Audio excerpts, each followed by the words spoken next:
Ang asawa kong CEO ay napakalamig. Ilang taon na kaming kasal. Pero hindi pa niya kailanman sinabing mahal niya ako. Kahit na hindi ko sinasadyang mahawakan siya. Nagagalit siya ng husto. Minsan, pagpasok ko lang sa kwarto niya, binato niya ako ng lampara. Isang gabi, pagkatapos kong malasing, aksidente akong napasok sa kwarto niya. Agad niyang hinablat ang isang bola ng bowling sa tabi ng kama at malakas na ibinato sa akin. Sabay sigaw, "Ang lakas ng amoy alak mo. Sino ang hindi makakaalam kung anong kabastusan ang iniisip mo? Lumayas ka." Kasabay ng malakas na pagsara ng pinto. Tumulo ang dugo mula sa noo ko. Napailing na lang ako at mapaklang ngumiti. Ilang taon na ang lumipas. Ganoon pa rin ang pagkamuhi niya sa akin. Nang marahas niyang isinara ang pinto, tumama ang manggas niya sa ilong ko. Ang init mula sa sugat ay medyo nagpagising sa akin mula sa kalasingan. Simula nang ikasal kami, hindi pa ako nagkaroon ng pagkakataong makapasok sa kwarto ng asawa ko. Para sa akin, para iyong ipinagbabawal na lugar. Lagi niyang sinasabing hindi pa siya handa. Nabigyan ko pa siya ng panahon para masanay. Pero kapag medyo lumampas ako sa linya, agad siyang nagagalit at sobrang marahas ang reaksyon. Kagabi, habang umiinom kami, nabanggit ni Miguel ang tungkol dito. Tinawanan niya ako. Sinabing masyado raw akong puro. Noong kabataan, normal pa raw ang ganitong klase ng pag-iibigan. Pero kung ilang taon ng kasal at ganito pa rin, hindi na raw maganda. Kung talagang mahal ninyo ang isa't isa at malalim ang inyong pagtitinginan, dapat pahalagahan ang bawat gabi. Marco, ang bagay na ito ay maaaring maliit lang. Pero maaari ring napakalaki. Sa tingin ko, kung talagang mahal ka niya, hindi dapat ganyan. Malinaw ang ibig sabihin ni Miguel. Kahit medyo nag-alinlangan ako, matatag ko pa ring sinabi. Naniniwala ako sa kanya. Bigyan pa natin siya ng panahon. Pag-uwi ko, gusto ko lang sanang tingnan kung nasa bahay siya. Hindi ko inaasahang mapapahamak pa ako. Hindi ko maiwasang magtaka. Ang pamilya Alejandro ay hindi naman konserbatibo. Bakit kaya ganoon na lang ang pagkamuhi niya sa pagkakalapit namin bilang mag-asawang matagal ng kasal? Totoo kaya ang sinabi ni Miguel? Habang lalo kong iniisip, lalo akong nababagabag. Ginagamot ko ng bahagya ang sugat sa noo ko at bumalik sa sala, kung saan ako laging natutulog. Sa labas ng bintana, hating gabi na, kumikislap ang mga bituin. Nagsindi ako ng sigarilyo. Sinusubukang pigilan ang pagkalito sa puso ko. Kinaumagahan, maaga akong gumising para maghanda ng paboritong arroz caldo ni Isabel. Tutal, kagabi ay uminom ako at medyo naging padalos-dalos. Kaya nagpadala ako sa kanya ng maraming text message ng paghingi ng tawad noong hating gabi. Nag-order pa ako ng regalo online para sa kanya. Pero nang matapos ko na ang lahat, hindi pa rin siya lumalabas ng kwarto. Naalala ko, karaniwan nang gising na siya sa mga oras na ito. Pero hindi na ako nang ahas lumapit pa sa kwarto niya. Tanghali na nang makatanggap ako ng text, bukas na ang nail spa. Dalhan mo kami ni Sofia ng 2 milk tea. Lumabas na pala siya, nakipagkita sa matalik niyang kaibigan. Kahit paano, nang makatanggap ako ng text mula sa kanya, gaman agad ang pakiramdam ko. Mabilis akong nagbihis at lumabas para bumili ng milk tea sa tindahang itinuro niya. Sa pagkakaalam ko, dapat alagaan ng asawa. Pero nang masigla akong dumating sa pinto ng nail spa, ang usapan ni na Isabel at Sofia ay parang malamig na tubig na pumatay sa kasiglahan ko. Ibig mong sabihin, kagabi, lasing siyang pumasok sa kwarto mo tapos hinampas mo ng lampara ang ulo niya, gulat na sabi ni Sofia. Masyado ka namang marahas. Asawa mo pa rin siya ng ilang taon. Ano naman, napakalamig ng boses ni Isabel. May halong inis. Hindi siya karapat-dapat humipo sa akin. Nang marinig ko iyon, nanlamig ang puso ko. Nagpatuloy si Sofia sa pagtatanong. Talaga bang, hindi pa kayo? Nanahimik si Isabel. Sumikip din ang dibdib ko. Masakit na naghihintay sa sagot niya. Ang sumunod niyang sinabi ay parang 1,000 kilong suntok sa puso ko. Gusto kong ibigay ang pinakamagandang unang pagkakataon ko kay Anton. Si Anton, hindi ba matagal na siyang nasa ibang bansa? Tila may kagalakan sa boses ni Isabel. Nag-text siya sa akin noong isang gabi. Sabi niya, miss na niya ako. Malapit na raw siyang bumalik. Nang marinig ko iyon, nanigas ang puso ko. Parang may bamara sa lalamunan ko. Pakiramdam ko'y nawalan ng bigat ang katawan ko. Ilang taon na, Hindi ko pa narinig ang mga salitang iyon mula sa kanya. Dati, akala ko hindi lang siya handa. Handa akong bigyan siya ng panahon. Pero ngayon ko lang nalaman. Tinatanggihan niya ang paglapit ko. Pinapanatili ang distansya, para lang mapanatili ang kanyang sarili para sa kanyang unang pag-ibig. Bigla akong napagod. Ayoko nang mahalin si Isabel. Ang mga ibinigay ko sa loob ng maraming taon ay sapat na para bayaran ang utang na loob ko sa pamilya Alejandro. Mayroon na siyang minamahal noon pa. Hindi ko na kailangang maging kaawa-awang nakakapit pa. Mas mabuti pang palayain siya. At palayain na rin ang sarili ko. Nang makapagdesisyon na ako, akma ko sanang itutulak ang pinto para linawin sa kanya. Pero mabilis akong napahinto, kahit sinaktan ako ni Isabel. Malaki talaga ang utang na loob ko sa pamilya Alejandro. Kahit maghiwalay kami, hindi dapat gawing eskandalo. Noon, mayaman din ang pamilya Marco. Noong malapit na akong magtapos, ang Marco Group ay pinagtaksilan ng mga taong pinagkakatiwalaan ni Papa, na humantong sa pagkalugi. Napakaraming interes ang sangkot, at maraming dating naiinggit sa pamilya Marco ang nagsamantala. Ang mga kamag-anak na dati nakapaligid ay biglang nawala, matapos ibenta ang mga sasakyan at bahay para bayaran ang mga multa sa kontrata. Kakarampot na lang ang natirang pera. Mula sa malaking bahay, lumipat kami sa maliit na apartment, tapos sa madilim na basement. Sa huli, natulog pa ako sa mga bangkita sa parke. Pansamantalang tumira sa ilalim ng tulay. At iba pang katulad na lugar. Dahil sa sunod-sunod na kabiguan, uhaw, at ginaw, mabilis na nagkasakit ang mga magulang ko. Lumuhad ako sa harap ng mga taong dati kasama naming nagsasaya. Humihingi ng tulong. Pero wala na silang ngiti para sa akin. Puro pangungot siya at paghamak na lang. Naaalala ko pa ang gabing iyon ng malamig na taglamig. Kitang-kita ko kung paano unti-unting nawalan ng buhay ang aking mga magulang na may malubhang sakit. Sa kanilang huling sandali, nanginginig na sinabi ng nanay ko ang kanyang huling habilin. Marco, anak, patawarin mo kami ni Papa mo. Dapat kang mabuhay ng maayos. Siguradong magtatagumpay ka. Pagkasabi noon, nawalan ng lakas ang kamay niya at bumagsak. Lumuhad ako, niyakap sila, at umiyak ng buong pait. Pero gaano man ako umiyak, hindi na nila ako muling makikita. Wala na sila, nawalan na rin ako ng pag-asang mabuhay. Pero hindi ko makalimutan ang habilin ni Mama. Ako na lang ang natitira sa pamilya Marco. Kailangan kong magtagumpay. Kailangan kong hirakan ang mga taong nanakit sa pamilya ko. Kailangan kong payukuin ang lahat ng nangotsa at nanakit sa pamilya ko. Pagkatapos, dumating din ang pagkakataon. Dumating si Don Alejandro, ang ama ni Isabel. Hindi lang niya ako tinulungan sa pag-aasikaso sa libing ng mga magulang ko. Dinala pa niya ako sa bahay ng mga Alejandro at binigyan ng trabaho sa Alejandro Group of Companies. Mula noon, dala-dala ko ang walang hanggang ambisyon. Ginamit ang yaman ng Alejandro Group para unti-unting umangat. Natuto akong makisama, nakipag-ugnayan sa maraming maimpluwensyang tao. Unti-unti, naging mahalagang haligi ako ng kumpanya. Dahil sa utang na loob na ito, kahit gusto kong makipaghiwalay, kailangan kong gawin ito ng pribado para mapanatili ang dangal ng pamilya Alejandro. Nang maisip ito, pinilit kong ayusin ang sarili ko.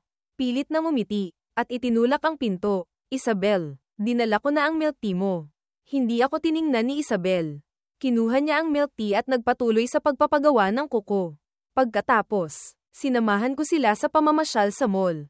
Hindi nagtagal, puno na ng bitbit ang mga kamay ko. Paminsan-minsan, tinitingnan ako ni Sofia na may komplikadong ekspresyon. Para bang tinitingnan ng isang piyasong naloloko. May pangungot siya at awa sa kanyang mga mata. Hanggang sa dapit hapon bago sila naghiwalay. Sabay kaming pumunta ni Isabel sa parking lot. Pagpasok sa kotse, walang ibang tao sa paligid. Nagsalita ako, maghiwalay na tayo. Natigilan si Isabel, nakatitig sa akin. Nagpatuloy ako, ang kasal na ito ay matagal ng pangalan na lang. Hindi ba? Hindi mo naman ako mahal. Sumunod ka lang sa kagustuhan ng pamilya mo. Napilitan ka lang pakasalan ako. Siguro, ang hiwalayan ang pinakamagandang wakas para sa ating dalawa. Lumingon si Isabel, tahimik na tumingin sa labas ng bintana. Matagal bago siya nagsalita, gusto kong umuwi. Ayaw niyang sumagot, hindi na rin ako nagtanong pa. Kahit matagal ko nang inaasahan ang resulta. Nang masabi na ang lahat, gama ng pakiramdam ko. Tahimik kami sa buong biyahe pauwi. Pagdating sa bahay, bumalik kami sa kanya-kanyang kwarto. Dahil sa pagod buong araw, mabilis akong nakatulog. Hating gabi, bigla akong nakarinig ng mahinang ingay. Parang may nagbukas ng pinto ng kwarto ko. Inaantok kong iminulat ang mga mata. Tumingin sa pinto, sa ilalim ng malamlam na liwanag ng buwan na tumatagos sa bintana.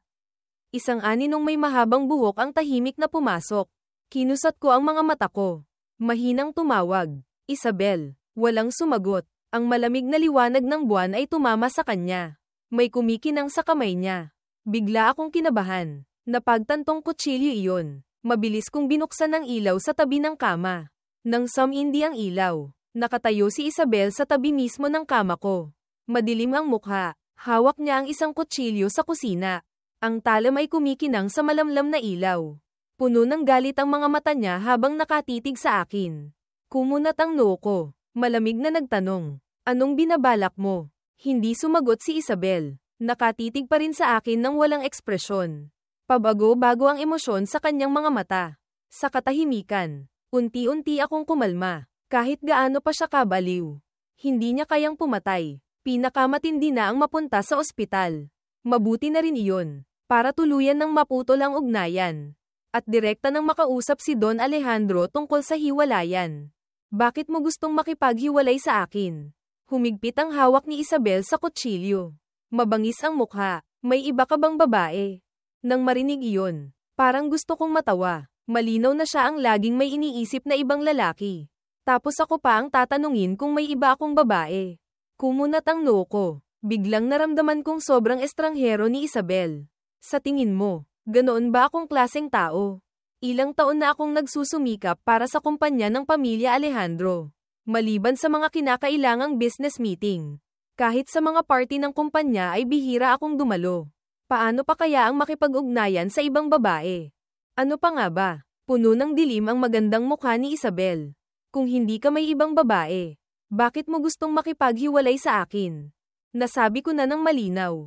Kalmado kong sagot. Ang kasal natin ay walang pag-ibig.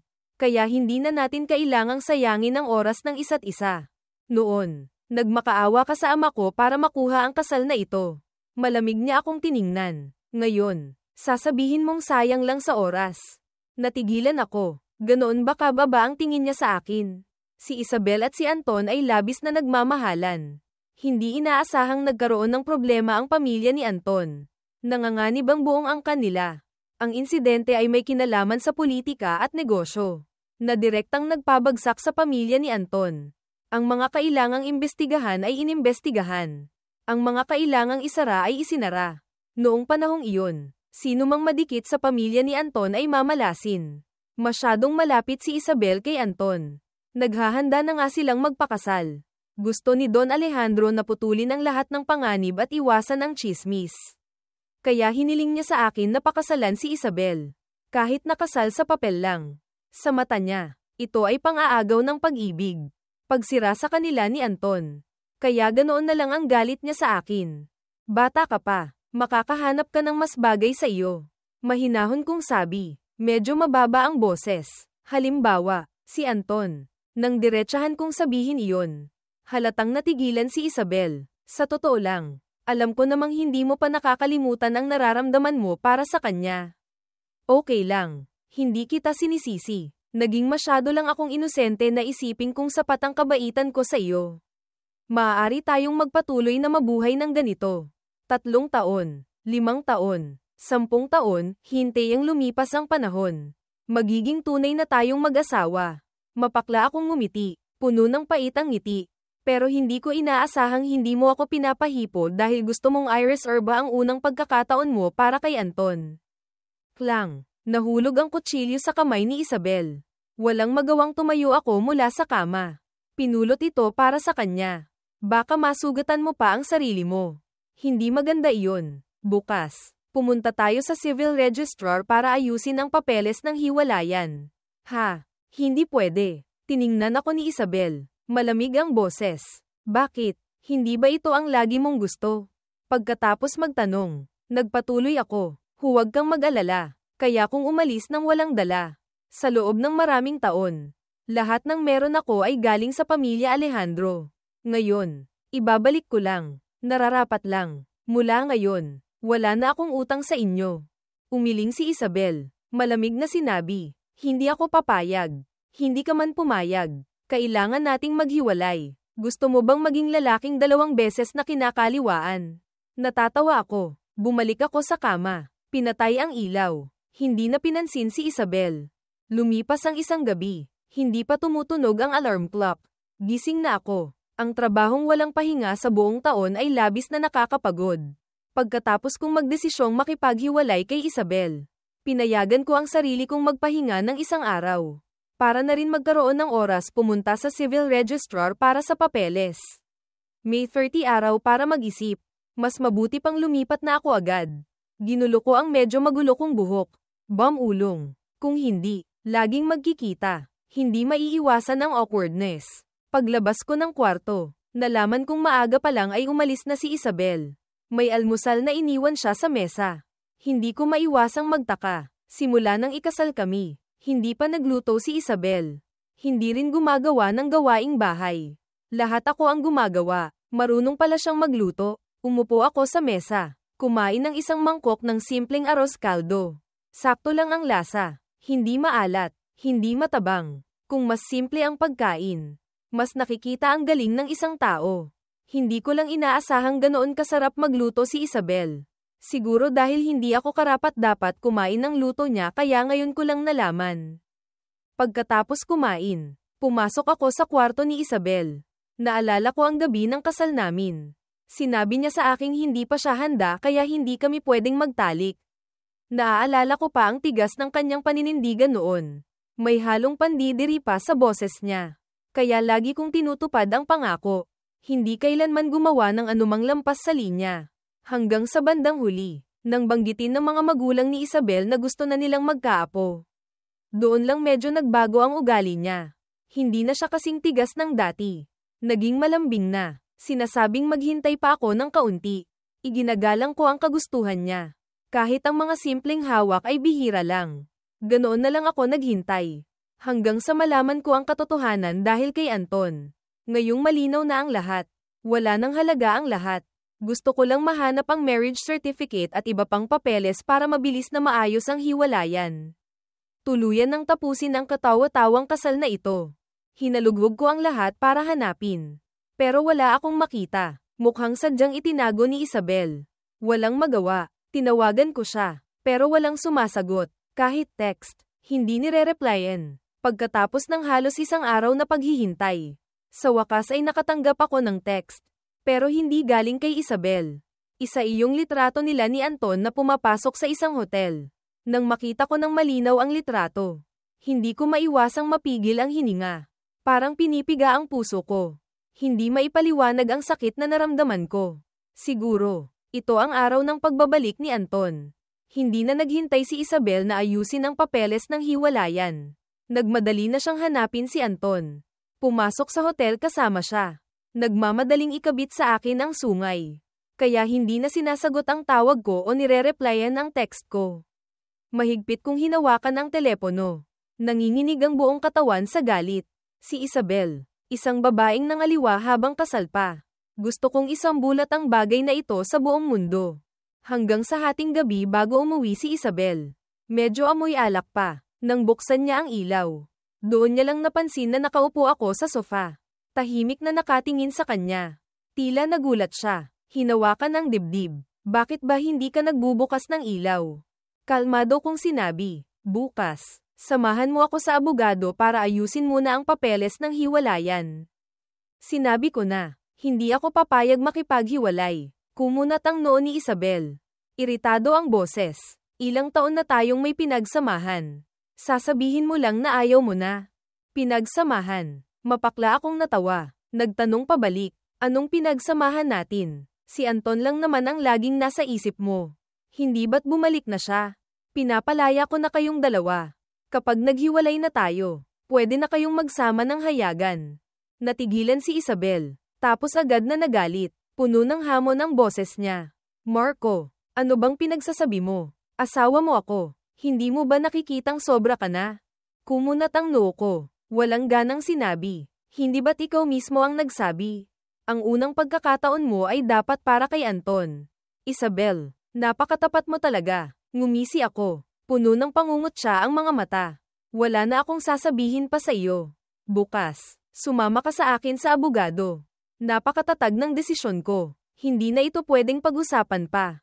Pagkatapos matigilan sandali, agad na nagbago ng tono si Isabel. Naging malambing. Hinayla ang manggas ko. Nagbibiro lang ako kay Sofia noon. Paano ko naman magagawa iyon? Maghintay ka pa. Kapag handa na ako, ibibigay ko ang sarili ko sa iyo. Habang nagsasalita, yumuko siya. Nagpapakita ng hiya. Kapag nangyari iyon, kahit anong gusto mo, gagawin ko. Kung hindi ko narinig at nakita mismo ang ebidensya, baka naniwala pa talaga ako sa kanya. Pero ngayon, natatawa na lang ako. Huwag ka nang magpanggap pa sa akin. Tiningnan ko siya ng may pandidiri. Sarkastiko ang tono. Paglipas ng ilang panahon, baka buntis ka na kay Anton. Kapag nalaman mong buntis ka, sasabihin mo bang akin ang bata? Tapos gagawin mo akong tanga na buwan-buwan magbibigay ng 5 milyon para suportahan ang anak ninyo. Pagkasabi noon, kinuha ko ang telepono ko. Itinapat sa harap ni Isabel. Sumulyap siya. Agad na nagbago ang mukha. Pero agad ding kumalma. Ibinaba ang boses. Edited ang litratong iyan. Marco, maniwala ka sa akin. Tiningnan ko si Isabel. Puro pandidiri na lang ang nararamdaman ko. Magdadahilan ka pa ba? Kailangan pa bang mahuli kitang nangangaliwa sa kama bago ka umamin? Hindi ganoon ang iniisip mo. Hinawakan ni Isabel ang pulso ko. Natataranta. Dalawang magkahiwalay na kwarto kami ni Anton. Nagpahinga lang kami sandali. Wala kaming ginawa. Katawa-tawa ang paliwanag na ito. Isabel, gumagawa ka ng mga kasinungalingang ito. Hindi ka ba nahihiya sa sarili mo? Malamig kong sabi. Pwede kong ipacheck ang hotel records. Gusto mo ba talagang palakihin pa ang isyong ito? Binigyan ko na ng kahihiyan ang pamilya Alejandro. Huwag ka nang magmatigas pa. Bukas, makipaghiwalay ka na sa akin. Mag-iwan tayo ng kaunting dangal para sa isa't isa. Hindi pwede. Agad na nag-init ang ulo ni Isabel. Hinablat niya ang fruit knife sa mesa. Itinutok sa leeg niya. Ang matalas na talam ay bahagyang humiwa sa maputi niyang balat. Agad na nagkaroon ng pulang marka. Baliw ka na ba? Inagaw ko ang kutsilyo sa kamay niya. Hindi alintana ang paghiwa nito sa palad ko. Ang sakit ay lalo lang nagpasigla sa akin. Lalong tumindi ang galit ko. Alam mo ang mga ginagawa mo. Huwag ka nang magdrama pa rito. Kung gusto mong mamatay, mamatay ka sa malayo. Pagkarinig noon, tinitigan ako ni Isabel. Puno ng hinanakit ang mga mata. Marco, gusto mo ba talagang maging ganito kawalang puso? Hindi ba't ayaw mong makipaghiwalay?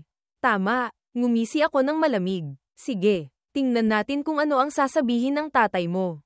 Agad na nagbago ang mukha ni Isabel. Halatang nag-aalala. Namula ang mga mata niya. Mabilis na hinayla ang kamay ko. Huwag mong sabihin sa kanya. Pwede tayong mag-usap. Hindi na kailangang malaman pa niya. Tinabig ko ang kamay niya.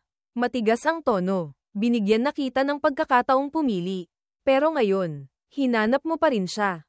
Tapos na tayo. Walang dagdag na salita. Umalis ako ng bahay. Nagpalipas ng gabi sa hotel. Sa unang pagkakataon sa loob ng maraming taon. Gama ng pakiramdam ko. Kinaumagahan. Umalis ako ng hotel. Alam kong mahilig uminom ng tsaa si Don Alejandro. Kaya tuwing pupunta ako, lagi akong may dalang regalo. Kahit espesyal ang sitwasyon ngayon. Hindi ako nagbago. Pagdating ko sa bahay ng mga Alejandro. Tanghali na. Pagkakita sa akin ni Doña Elena. Agad niya akong sinalubong. Marco, bakit may oras ka ngayon? Hindi ba't abala ka lagi sa trabaho? Ako mismo ang magluluto ngayon. Mamaya, kumain ka ng marami. Ha? Sa harap ng kanyang init. Medyo komplikado ang nararamdaman ko. Pilit akong ngumiti. Huwag na po kayong mag-abala. Kakausapin ko lang po si Papa, Don Alejandro. Sandali. Aalis din po ako agad. Iwinasiwas ni Doña Elena ang kamay. Nagkunwaring nagtatampo. Loko ka. Kahit gaano ka kabala, kailangan mong kumain ng maayos. Sige na. Huwag na nating pag-usapan pa. Magtatrabaho na ako. Hindi pa tapos magsalita. Pumasok na siya sa kusina. Hindi ako binigyan ng pagkakataong tumanggi. Ganoon lagi ang mga magulang ni Isabel. Simula nang ikasal kami ni Isabel. Itinuring na nila akong tunay na anak. Sa lahat ng anggulo, ang pamilya Alejandro ay tunay kong pangalawang tahanan. Pero sayang, dahil sa nangyari kay Isabel, napilitan akong umalis sa lugar na ito. May sariling tea room ang pamilya Alejandro. Nang makita akong may dalang maraming supot, tumawa si Don Alejandro. Marco, hindi ko na mauubos ang tsaa na dala mo. Sinabi ko na noon, hindi na kailangan. Ilang taon na, parang bisita ka pa rin dito. Ibinaba ko ang mga dala ko. Pabirong sumagot, mahilig po kayong uminom ng tsaa. Mahilig naman po akong magregalo ng tsaa. Kung ayaw nyo na po, sa susunod, iba na lang po ang dadalhin ko. Masayang umiling si Don Alejandro. Ang intensyon mo lang, masaya na ako. Teka, bakit mag-isa ka lang ngayon? Nasaan si Isabel? Kalmado akong sumagot, may lakad po siya. Pagkaupo, nagkwentuhan pa kami sandali bago ko dahan-daang sinabi. Sa totoo lang po, kaya ako naparito ay may gusto akong pag-usapan sa inyo. Tumingala si Don Alejandro. Tiningnan ako. Kalmado ang mga mata niya gaya ng dati, na medyo nagpaasiwa sa akin. Pero sa huli, sinabi ko pa rin, plano ko pong makipaghiwalay kay Isabel. Ano? Gulat na gulat si Don Alejandro. Halos mapatayo sa upuan. Natigilan siya sandali, tapos seryosong sinabi, kung may problema, sabihin mo sa akin. Ako ang kakausap sa kanya. Alam ni Don Alejandro ang ugali ko. Kung hindi napipilitan, siguradong hindi ko babanggitin ang tungkol sa hiwalayan. Umiling ako. Dahan-daang sinabi, sa totoo lang po, ilang taon na kaming magkahiwalay ng kwarto ni Isabel. Para lang kaming ikinulong ng marriage certificate. Asawa lang sa papel. Laging si Anton ang nasa isip ni Isabel. Wala siyang nararamdaman para sa akin. Ngayong bumalik na siya, sa tingin ko, dapat na naming tapusin ang kasal na ito. Nang marinig iyon, unti-unting sumeryoso ang mukha ni Don Alejandro. Hindi na siya kasing emosyonal ng dati. Para bang may naintindihan na siya. Sinong lalaki ang makakatiis sa ganitong sitwasyon? Matagal bago nagtanong si Don Alejandro. Marco, mahal mo ba si Isabel? Nang marinig iyon, natahimik ako. Kitang-kita naman ng lahat ang nararamdaman ko para kay Isabel. Simula nang ikasal kami, hindi lang ako naging ulirang asawa. Inalagaan ko pa siya ng husto sa loob ng maraming taon. Lahat ng kilos ko ay nagpapakita ng tapat na pagmamalasakit. Kahit hindi niya ako pinapahipo, hindi ako gumawa ng anumang lampas sa linya. Hindi kailanman nagkaroon ng lihim na relasyon sa ibang babae. Akala ko, panahon ang magpapatunay sa lahat. Pero hindi ko inaasahang ang ganitong pag-ibig ay gagawin lang akong kaawa-awa. Para sa huli, tumakbo pa rin siya sa piling ng iba. Habang lalo kong iniisip, lalo akong natatawa sa sarili ko. Lalong nagiging kaawa-awa. Marco, alam mo namang itinuturing kitang tunay na anak. Bumantong hininga si Don Alejandro. Medyo galit. Itong si Isabel, simula bata pa, sakit na sa ulo. Kung may nararamdaman ka pa para sa kanya, ako na ang bahala. Siguradong pagsasabihan ko siya para matauhan. Hanggang sa puntong ito, gusto ko pa ring ayusin ang problema ng maayos. Kung ipapakita ko ang litrato ni na Isabel at Anton na pumapasok sa hotel, hindi lang masisira ang kasal namin. Masasaktan pa ang mga magulang ni Isabel. Hindi na iyon kailangan. Nang maisip iyon, medyo bumaba ang boses ko. Wala na po kaming kinabukasan ni Isabel. Alam niyo po ba, nang marinig ko mismo sa kanya na hindi niya ako pinapahipo dahil gusto niyang i-reserve ang sarili niya para kay Anton. Ano po sa tingin niyo ang naramdaman ko? Para pong libu-libong kutsilyo ang isa-isang tumutusok sa puso ko. Sinong makakatiis na ang asawa ay nangangaliwa? Kahit sa isip lang, hindi ko po kayang balewalain iyon. Kahit hindi ko sinabi lahat, itinago ko ang tungkol sa pagpasok ni na Isabel at Anton sa hotel. Pero naging sobrang seryoso pa rin ang mukha ni Don Alejandro. Nagawa niya iyon. Walang hiya. Marco, huwag kang mag-alala. Tatawagan ko siya ngayon din. Siguradong bibigyan kita ng sagot. Sa sandaling iyon, lumitaw si Isabel sa labas ng pinto. Galit na nakatingin sa akin. Sige, bibigyan kita ng sagot. Makinig ka. Marco, gusto mo ba talagang palakihin pa ito? Hindi ba't gusto mong makipaghiwalay? Dala ko na ang mga papeles. Pagbibigyan kita. Pagkasabi noon, agad siyang tumalikod at lumabas. Kahit hindi ko alam kung bakit bigla siyang lumitaw. Naabot na ang gusto kong mangyari. Hindi ko kailanman inisip na gumawa ng eskandalo. Hindi rin gustong ipahiya ang pamilya Alejandro. Gusto ko lang makipaghiwalay sa lalong madaling panahon. Tuluyan nang tapusin ang katawa-tawang kasal na ito. Maliban doon, wala na akong ibang hinahangad pa. Siguro po, hindi ko na kayo matatawag na ganito. Tumayo ako, yumukod ng malalim kay Don Alejandro. Pero lagi ko pong aalalahanan ang kabutihan ninyo sa akin. Ang pag-aaruga ninyo sa loob ng maraming taon. Labis ko pong pinasasalamatan. Marco, pagkatapos ng hiwalayan, ayaw mo na bang makipag-ugnayan pa sa pamilya namin? Ngumiti ako, hindi sumagot, tiningnan ko lang ng malalim si Don Alejandro. Tapos lumabas na. Pagdating sa harap ng mansyon ng mga Alejandro, naghihintay si Isabel. Tiningnan ko ang relo. Kung pupunta tayo sa civil registrar ngayon, baka sarado na sila. Ganoon ka ba kabilis gustong makipaghiwalay sa akin? Kumunat ang noo ni Isabel. Tiningnan ako. Itinuro ang loob ng bahay. Kahit na gumawa ka pa ng eksena kina mama at papa. Nagbibiro lang ako kay Sofia.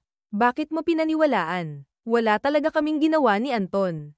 Pwede mo ba akong paniwalaan kahit minsan lang? Kung ano man talaga ang nangyari. Hindi na mahalaga. Umiling ako. Kalmadong sinabi. Dahil naintindihan ko na ang lahat.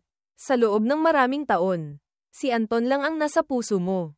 Ako. Asawa mo lang sa pangalan. Ginamit mo para umangat sa tulong ng tatay mo. Kung ganoon, pagbibigyan ko na kayo. Pagkatapos ng hiwalayan, pwede mo na siyang hayagang hanapin. Tutal, hindi naman kita ginalaw. Nang marinig iyon, mukhang hindi maganda ang timpla ni Isabel. Madilim ang mukha niya. Ang dami mong sinasabi. Hindi ba't sinisisi mo lang ako dahil hindi tayo nagtatalik? Sinabi ko na, bigyan mo ako ng panahon para maghanda. Mahirap ba iyon? Kumunat ang noo ko. May sasabihin sana. Pero nang makita ko ang kanyang mapagmataas na ekspresyon, naintindihan kong wala nang dapat pang sabihin. Dala mo na ba ang mga papeles? Tara na. Hindi ko dinala. Malamig na sabi ni Isabel. Halatang walang balak sumama. Noong una, napakatigas niya. Para lang pala itaboy ako palayo sa paningin ni Don Alejandro. Napakaisip bata. Nakakatawa. Tumango ako. Kung ganoon, hindi na tayo maghihiwalay. Pagkasabi ko noon, nagliwanag ang mga mata ni Isabel. Pero bago pa siya makapagsalita, dumilim ulit ang mukha niya dahil sa sumunod kong sinabi. Maghiwalay man tayo o hindi, aalis ako. Sa totoo lang, wala namang malaking epekto. Ano? Agad na nagtanong si Isabel. Puno ng gulat ang boses. Aalis ka? Saan ka pupunta? Walang gana akong sumagot. Wala kang pakialam doon. Humigpit ang hawak ni Isabel sa palso ko. Medyo natataranta ang mukha. Hindi pa tayo hiwalay. Bakit wala akong pakialam? Hanggang sa puntong ito, gusto pa rin niya akong atali gamit ang kasal na ito na pangalan lang. Tinitigan ko siya ng diretso sa mata. Malamig na sinabi, mula ngayon, kung saan ko gustong pumunta, doon ako pupunta. Kung anong gusto kong gawin, gagawin ko. Huwag kang makikialam. Huwag mo rin akong pipigilan. Marco, inis na suminghal si Isabel. Pero agad ding pinigilan ang emosyon. Naging malambing. Huwag ka namang ganyan. Pwede, magsama tayo ng maayos. Kung anong gusto mo, susundin ko. Para siyang gumawa ng malaking desisyon. Puno ng determinasyon ang magandang mukha. Kung dati ito, baka natuwa pa ako. Magtayo muna ng karera. Tapos pamilya. Matagal ng kasal. Kulang na lang magkaanak. Pero ang dati kong pinakaasam. Hindi na nakapagpapakilos sa puso ko ngayon. Nabayaran ko na ang utang na loob ko sa pamilya Alejandro. Binitawan ko na rin ang nararamdaman ko para kay Isabel. Ngayon, dapat na akong umalis. Mula ngayon, para sa sarili ko na lang ako mabubuhay. Sige na, walang gana kong sabi. Ang mga bagay na wala ako dati. Ayoko na ngayon. Pagkasabi noon, lumabas ako ng gate ng mansyon. Sumakay sa kotse ko, at umuwi. Laging nakasunod sa akin si Isabel sakay ng kotse niya. Hindi ko pinansin. Pag-uwi, nagsimula akong mag-impake. Napagtanto kong sa loob ng maraming taon naming pagsasama, kakaunti lang pala ang gamit ko. Isang malita lang ay sapat na. Nang hila-hila ko na ang malita. Handa nang umalis. Hinarang ako ni Isabel sa pinto. Pwede bang huwag ka nang umalis? Natahimik ako. Namumula ang mga mata niya. Ibaba mo ang malita mo. Ituring na lang nating walang nangyari. Pwede. Pagkasabi noon, itinaas niya ang kamay. Isa-isang tinanggal ang butones ng kanyang blusa. Hindi ba ito ang lagi mong gusto? Ibibigay ko sa iyo. Ibibigay ko sa iyo lahat. Pwede. Habang isa-isang natatanggal ang mga butones. Unti-unting lumitaw ang maputing balat sa ilalim ng blusa. Kalmado kong tiningnan si Isabel. Hindi nagsasalita. Hindi rin pumipigil. Hanggang sa bra na lang ang natira sa kanya. Doon niya lang napagtanto ang katotohanan. Paus na nagtanong. Hindi na ba talaga pwede? Hindi ko na siya sinagot. Padaanin mo ako. Mabigat na lumakad si Isabel sa tabi ng pader. Dahan-daang umupo, niyakap ang mga tuhod, at humagulgol. Wala na akong masabi. May kaunting emosyon sa puso ko. Mukhang masarap din naman pala. Tapos, hinayla ko ang malita at umalis. Paglabas ko ng pinto, parang nag-iba ang lahat. Sa bawat sandali, tila nagbabago ang kapaligiran. Pagsara ng pinto, tuluyan na akong nahiwalay sa nakaraan. Sa wakas, tapos na. Ang naipon kong pera sa loob ng maraming taon ay sapat na para makapagpahinga ako sandali. Umakyat ako ng bundok sa Baguio. Naligo sa dagat ng Palawan. Nang sumakay ako ng kabayo sa malawak na kapatagan. Hindi ko pa naramdaman kailanman na ganito kasaya ang buhay. Ngayon, sa wakas ay nakatanggap ako ng tawag mula sa opisina ng abogado. Demanda ng diborsyo mula kay Isabel. Pagkaalis ko, hindi na rin niya ako pinigilan. Tutal, hindi naman niya ako mahal. Lalo pat nariyan si Anton. Ang hiwalayan ay usapin lang ng panahon. Hindi ako nag-atubili. Agad akong bumili ng tiket pabalik. Kalahating araw ang lumipas. Bumalik na ako sa lungsod na ito na puno ng alaala at paitang Maynila. Paglabas ng airport, hindi ko maiwasang makaramdam ng lungkot. Ang lungsod na ito ay laging nagpapaalala sa akin ng mga kabiguan at pait sa loob ng maraming taon. Pero narito pa rin ang mga taong mahalaga sa akin. Narito pa rin ang mga bakas ng buhay ko. Umiling ako. Hindi na nag-isip pa. Sumakay ng taxi papunta sa opisina ng abogado. Nang mahanap ko ang address. Tahimik ang paligid. Tao po, nag-aalangan kong tawag. Sa likuran, biglang may narinig akong mahinang yapak. Bago pa ako makalingon, isang matinding sakit ang naramdaman ko sa batok. Nagdilim ang paningin ko. Bumagsak ako. Walang malay. Hindi ko alam kung gaano katagal ang lumipas. Pagmulat ko, madilim ang paligid. Sa pamamagitan lang ng malamlam na liwanag nakikita ko ang mga kinakalawang na gamit sa paligid. Mukhang isa itong abandonadong pabrika. Sa tabi, may kaunting ingay. Hirap akong lumingon. Nakita kong si Anton ay nakatali rin. Nakaluhod sa lupa, pero mukhang mas maayos ang kalagayan niya kaysa sa akin. Hindi mukhang pagod. Kumunat ang noo ko. Nag-isip sandali, may hinala na ako. Siya mismo ang gumawa ng eksenang ito ng kidnapping. Gustong malaman kung gaano siya kamahal ni Isabel. Kung kaya ba niyang balewalain ang buhay ko para sa kanya. Malinaw kong masasagot, hindi na kailangang mag-abala pa ng ganito. Gusto pa ba niyang buksan ang sugat ko at lagyan pa ng asin? Lalong tumindi ang sakit sa katawan ko. Nagsimula na namang manghina ang ulirat ko. Sa malayo, may narinig akong mga yapak. Hirap akong tumingala. Nakita ko si Isabel. May dalang malita. Kausap ang mga kidnapper. Mukhang magbabayad siya ng ransom. Nang makita ko siya, sumili ang kaunting pag-asa sa puso ko, pero mabilis ding nawala. Kung papipiliin sa dalawa, siguradong hindi niya ako ililigtas. Nang maisip iyon, yumuko ako. Muling nawala ng malay. Kahit papaano, pansamantalang makakatakas sa malupit na katotohanan. Pagkagising ko, naamoy ko ang bulok na lupa. Nasaan na naman ako? Bago pa ako makapag-isip ng maayos. Ang sakit sa buong katawan ko ay halos pamunit na sa ulirat ko. Ang sakit, para bang putol na ang mga kamay at paa ko. Wala nang lakas. Nararamdaman ko lang ang sakit sa buong katawan. Walang parte na hindi masakit. Kaya hindi ko na malaman kung saan ako nasugatan. Wala akong lakas para tingnan ang kalagayan ko, para lang akong isang bangkay na walang buhay. Walang sigla. Siguro, kamatayan na ang naghihintay sa akin. Tama nga, hindi ako piniling iligtas ni Isabel. Bakit pa ako umasa noon? Isang malalim na pag-ibig sa isang panig. Isang pekeng asawang ipinilit lang sa kabilang panig. Alam ng lahat kung sino ang dapat piliin. Ewan ko ba, pag-iisip sa mga bagay na ito. Sumisidhi ang sakit at kawalan sa puso ko. Hindi ko pa ba binitawan si Isabel? Nakakatawa. Ang pangungot siya sa sarili at pait ay naging desperasyon. Tahimik na lumulunod sa akin. Dahan-dahan kong ipinikit ang mga mata. Naghihintay sa pagdating ng kamatayan.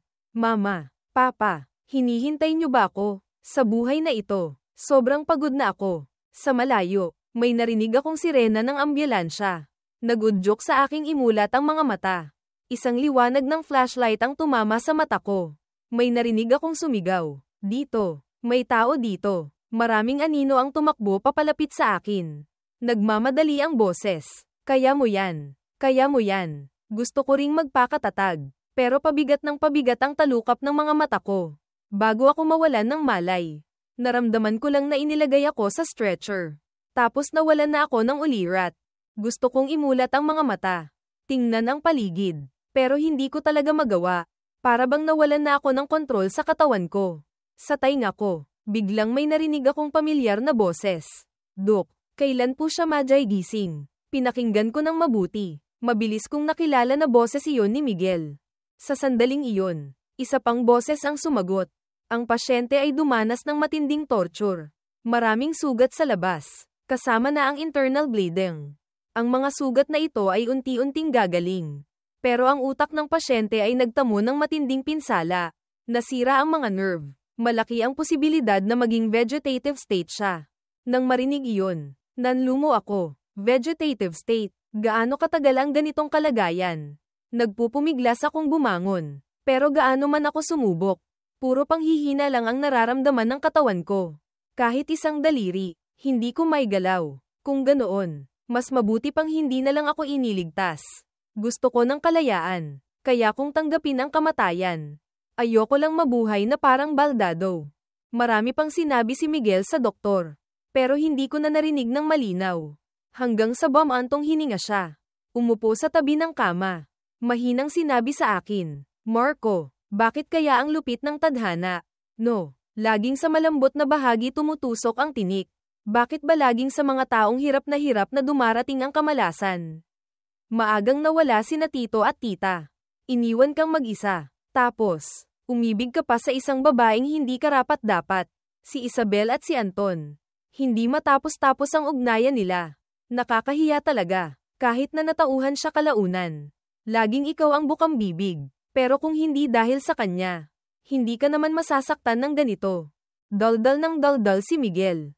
Pero marami akong nalaman. Pagkaalis ko pala. Doon lang napagtanto ni Isabel na nagsisisi siya. Hindi tama. Sino ba talaga ang mahal niya sa huli? Noong panahong iyon, hindi niya pinili si Anton. Ako ang pinili niya. Dahil doon, sobrang nagalit si Anton. Agad siyang nagdesisyong maghayganti. Inutusan niya ang mga tauhan niya na kidnapin si Isabel. Pinilit siyang panoorin akong binubugbog. Iyon ang pinagmulan ng mga sugat ko. Pagkatapos, itinali pa niya si Isabel sa ibang lugar. Pinabayaan siyang mamatay sa pagsisisi, gutom, at ginaw. Ilang araw na walang balita sa kanya. Mabilis na naghinala ang pamilya Alejandro. Nagpadala sila ng mga taong mag-iimbestiga. Hindi nahirapan. Nahanap nila ang kinaroroonan ni Anton. Sa pamamagitan ng ilang paraan.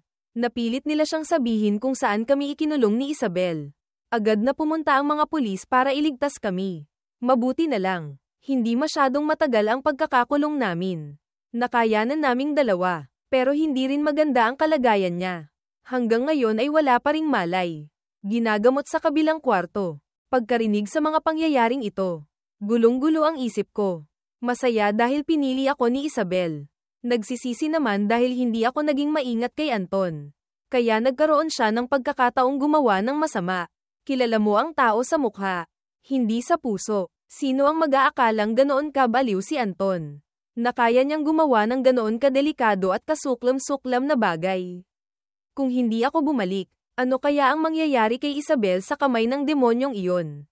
Hindi ko kayang isipin. Sa gitna ng madilim na pagkakahimbing, muli akong nakarinig ng pamilyar na boses.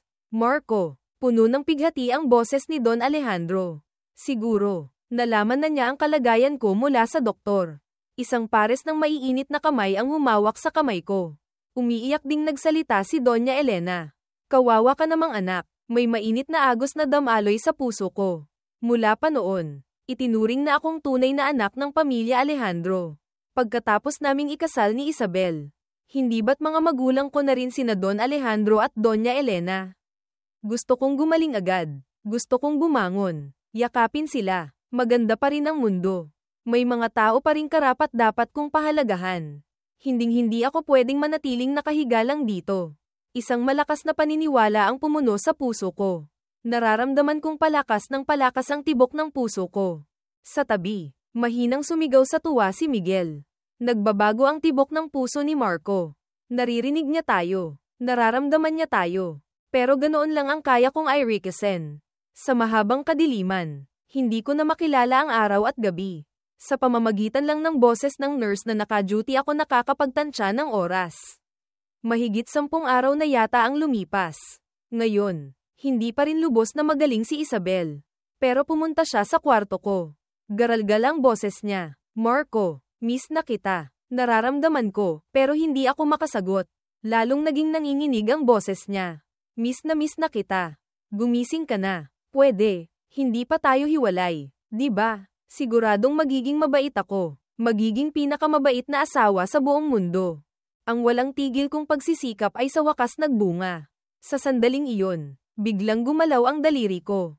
Agad na hinawakan ni Isabel ang kamay ko. Nanginginig ang boses. Ituturing kong pumayag ka na sa akin. Ha, lumipas ang panahon. Isang hapon. Habang ang dapit hapon ay nagpapahaba sa makulay na langit, nakatayo si Isabel na may hawak na isang pumpon ng sariwang bulaklak sa harap ng pinto ng kumpanya. 2 taon na. Araw-araw niya akong sinusundo sa trabaho. Eksakto sa oras. Hoy, ang tagal na niyan. Hindi mo pa rin ba siya bibigyan ng pagkakataon? Oo nga, ang martyr naman ng babaeng yan. Ang bait pa, nakakainggit. Nang marinig ko ang usapan ng mga katrabaho, ngumiti lang ako, hindi nagsalita. Paglabas ko ng pinto, agad na tumakbo si Isabel para salubungin ako. Magaan at masaya ang mga hakbang. Marco, ang tagal na kitang hinihintay. Bigyan mo naman ako ng konting sagot. Kumunat ang noo ko. Matagal siyang tiningnan. Tapos bahagyang ngumiti. Sige, bibigyan kita ng isa pang pagkakataon. Wakas ng buong kwento.